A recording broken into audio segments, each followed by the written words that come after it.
So we have the pleasure to be with Gretchen Parlato here at the festival, and you're playing tonight at Astral. And I wanted to know a little bit more about your album, The Lost and Found, and because you have also a lot of original compositions, and you also produced this album. Yeah.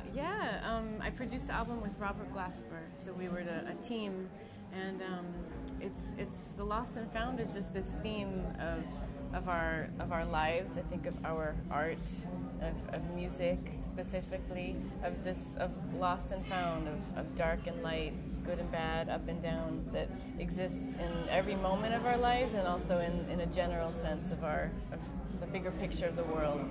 And then that also has to do with music, where we have the opposition, the balance of sound and space and dynamics, and suspense and tension and release. So it really plays off of those themes of just accepting opposition.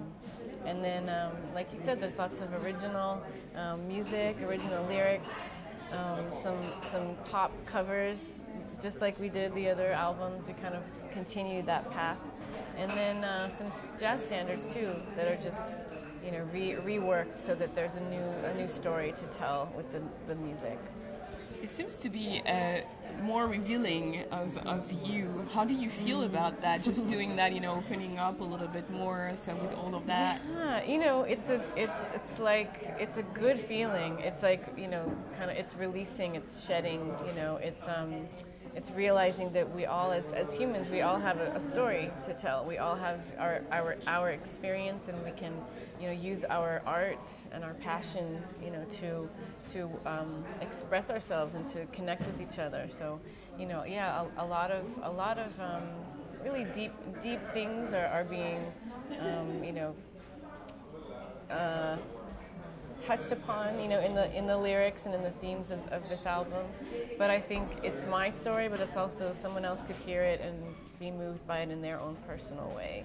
So that's what I mean by it's like a human connection that, we share. We all share the same joy and pain, And it seems to be, a lot of it seems to be love-based as well, so on your album. And I wanted to know if it's for you the one and only ultimate inspiration, or what are your sources of inspiration? That's definitely, love is one, like I said, that's a human connection for all of us. So it's definitely a theme. And then a lot of other things I would talk about and write lyrics about are more of like philosophy of life, like the lyrics of the song The Lost and Found, of just kind of questioning everything and accepting everything and just kind of thinking of who we are, why are we here, what are we doing, where do I come from, why am I the way I am, what can I accept, what can I change. So it's really, a lot of that comes from different Buddhist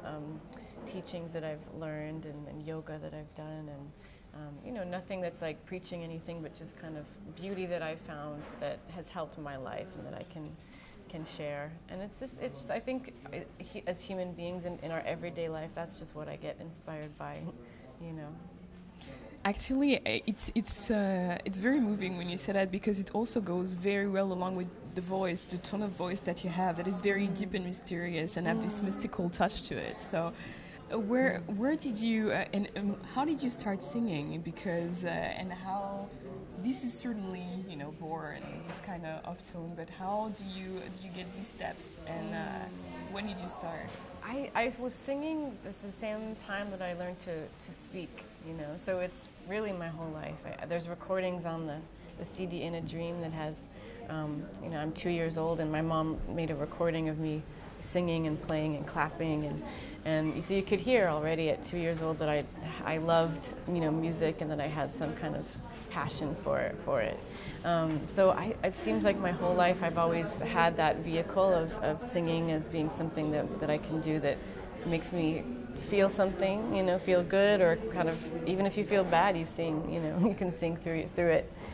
Singing through an emotion. And then I was born into an artistic family. I went to school with artists and studied art my whole life, and music. So It's really that's all that I've known, you know. I always say it's a good way to be spoiled by a surrounding that's completely of artists that, you know, that are like a community and that support each other and nurture each other. So I've always had that. I don't know any differently. Yeah, well, that's for our great pleasure, so yeah. we won't complain.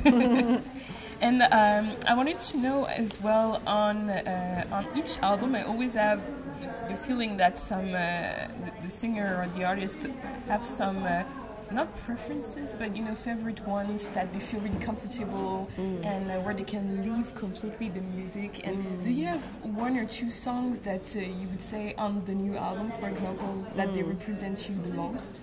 Ooh, that's a good question. Let's see.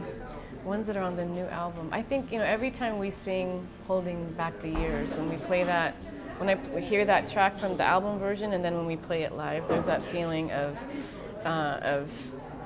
that what basically how I live my life is there's all of my emotions are right at the surface. They're right here. They're right at my throat, you know. So I can laugh any moment, I can cry any moment. It's all just bubbling up, you know. So I think with Holding Back the Years, that song has so much emotion to it that could be interpreted any way, you know, something that's really painful and sad and you just have to, you know, nurture that feeling, or it's very strong and releasing and, you know, expressive. So I can always kind of completely fall into that and find my groundings with that piece. So that's the first one that came to mind. So I'll go with that. Yeah. Good. So then I'll pay more attention when I listen to it next time. Okay. Yeah. And I wanted also to know you're here in Montreal for the second time, and how do you feel being here in the city, and how the audience here just receives your music? You know, it's been a pleasure. I mean, the funny thing is with this whole festival, I know how I've seen photographs of the sea of people, but every time I've been here, it's been during the day and it's a little bit more open and spacious. And last year we played inside.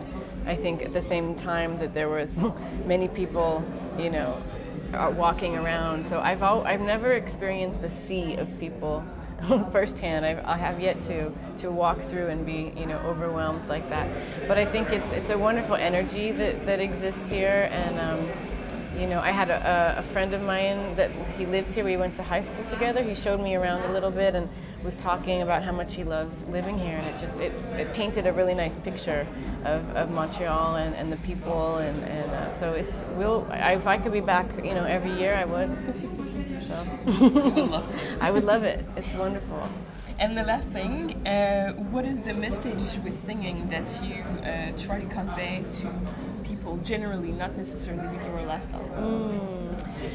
I think it's really just about revealing, you know, your honesty, your something that's honest and genuine, and revealing your story and your truth, you know, through art. I think that's really the most profound thing that we can do as artists, is like create something that moves people in some way, that can make you cry, can make you laugh, can make you get up and dance, can make you, you know, want to curl up and just kind of not do anything, but some kind of, you know, like an emotional reaction to the music, or you can just a connection that we feel. So the best thing for me would just be to connect with other people and to hope that other people as artists would, whatever, you're not even an artist, everybody just, whatever your passion is, that you're doing it for the sake of helping and connecting with other people.